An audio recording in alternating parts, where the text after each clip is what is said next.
Welcome. In this video, I'll show you how to make Crosshair X work in full screen. All right. So I'm going to open up Valorant right here, for example. Okay. Let's go ahead over to the range. And then I'm going to toggle our Crosshair X. Shift Alt plus Z by default. Okay. There you go. As you can see here, we have the crosshair, but this one is under the display mode option, windowed, full screen, or either windowed. Now for full screen right here, or exclusive full screen, so I'm going to go and select this option. Okay, let's just wait for it. There you go. I'm going to hit on confirm, but as you can see here, it's not working. Now to make our Crosshair X work, what we would need to do is go ahead and tab out. Okay. Now go ahead and find Crosshair X right here.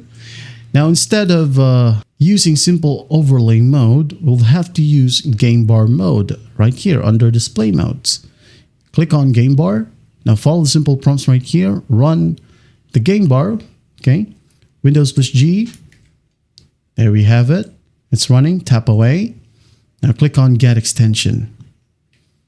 It will open up Microsoft Store. So just click on install right here. Wait for the process to finish. And once that's done, just close this one. Now go ahead and click on Launch Crosshair X extension directly, like so, and here we have it. So what you would do next is just make sure that you enable click through right here. And then, as you can see here, we have the crosshair.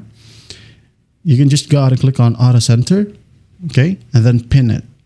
There you go. It's all now working, so just tap away. Now go ahead and go back to your game. And you should be able to see that our crosshair is now working. That is it. Well, I hope this video helps, and I'll see you in the next one.